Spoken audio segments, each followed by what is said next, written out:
We were talking today about, of course, I'm a big fan of John Carter of Mars, right? The Barsoom, and Howard's version, Almeric, which was kind of like a clever reversal of that, and the genre. And also there was other ones too. You had mentioned there was one called Gore or something, where it was like Yes. kind of like a bondage fantasy, well, world, like, but with planetary fantasy, where it's basically like it's the precursor to like most of the science fiction, where it's almost like ancient warriors fighting on other planets with swords and whatnot.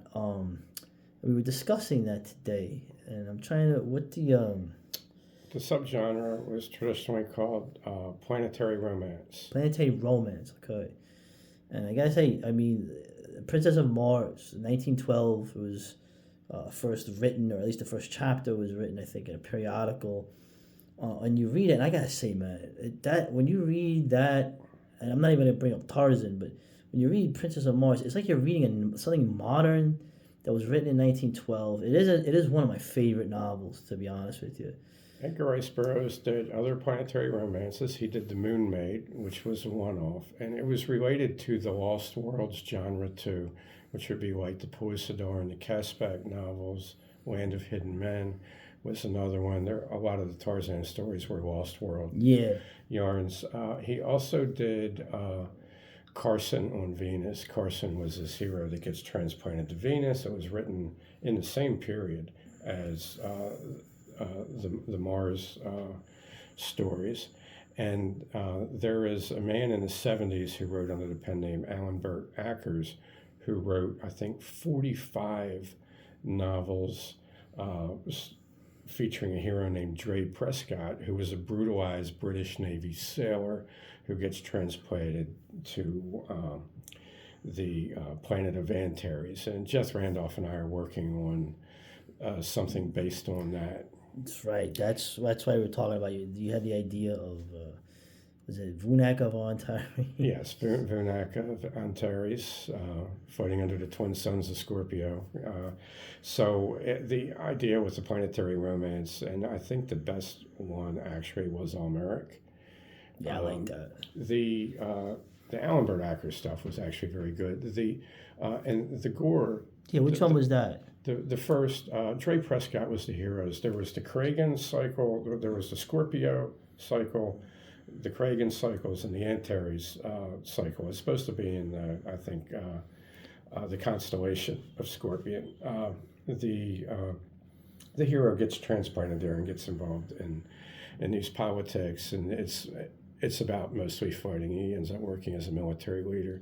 The John Norman novels, the first 7 were really good, and then he goes overboard with all the slave bondage stuff, which was highly sexual in nature. But what all of these things had in common is they were a reaction to a feminized, emasculating social structure, and the heroes are marginalized people. So Tarl Cabot, the hero of the Gorse series, is a fencer and college professor who has this crisis of masculinity. Okay, part of it has to do with his father has disappeared in his childhood. Well, his father sends somebody to get him. His father is on this other planet, and then he gets to go to this planet where men are men, okay, and women are happy for it, okay, as opposed to planet Earth. And Almeric, the hero, is a guy that's like so strong he can't even play in the NFL and he can't box professionally because he kills people. Yeah, Esau Cairn. Right. So he ends up getting shipped to a planet where he's like the weakest. He's guy, the weakest guy, right? And he's got to use his brains. Yeah. So that was a really cool twist. Right. On the John Carter thing, where he was a Confederate veteran. Yeah. That was pinned down by Apaches in the Southwest. So he's a twice alienated American that gets taken away to a place, the Mars. Edgar Rice Burroughs realized that people were going to find out more and more stuff about Mars, and he wrote his series between 1912 and 1945, I think. Yeah. So he just posited that it's really a door to another dimension. There's another Mars called Barsoom, and it's not space travel so much as you're being taken to a which is different ironic universe. because I think we were talking about space travel, where probably the distances are so great that if you actually had travel, it would be astral projection or portals or something rather than Yes, you I think know that's how we right got from on the going from point A discussion. to point B. They sort of with the wormhole things in Star Trek shows, they sort of were doing that idea where yeah, it's gonna take too bloody long to go from point A to point B.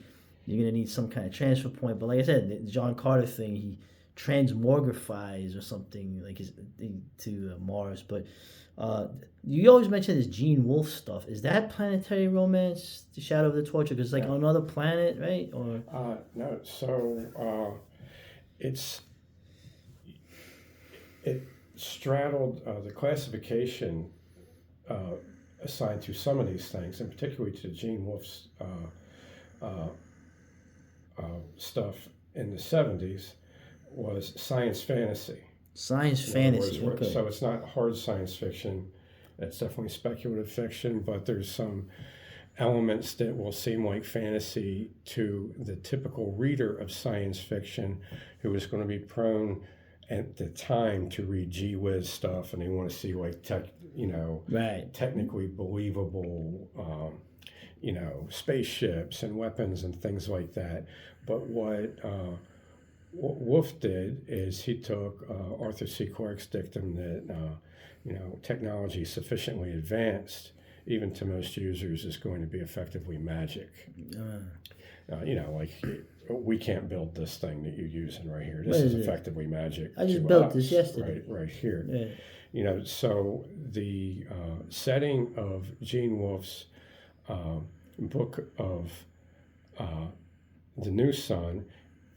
It's 4 novels that are really just one huge novel broken into 4. It's Shadow of the Torturer, Claw of the Conciliator, there's the Sword of the Lictor, and then I forget what the title of the last one was, but that's 4 of them that are set in an Earth that's so far in the future that the sun is dying and the civilization is now right around the equator. Okay, and you have a temperate climate right around Nessus. Nessus is really the Amazon. So the Amazon River is this ancient dying river that's got a city of hundreds of millions of people built around it. And then the frontiers are not that far away.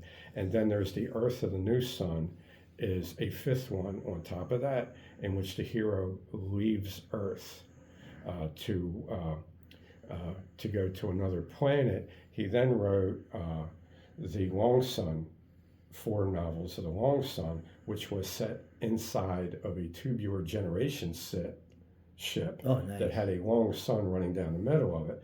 And this thing had been in flight for so long that it was starting to break down, and that you had hundreds of generations of people inside of this thing that were effectively worshiping the computer systems that sustain their life as a pantheon of gods. Indeed, the Brill Yates of this setting, whoever built this thing, these people, the head guy that built this thing and his family actually embedded themselves as deities to be worshipped by the descendants of the people that they sent to the stars into the mainframe system. Okay, and then the cycle of the short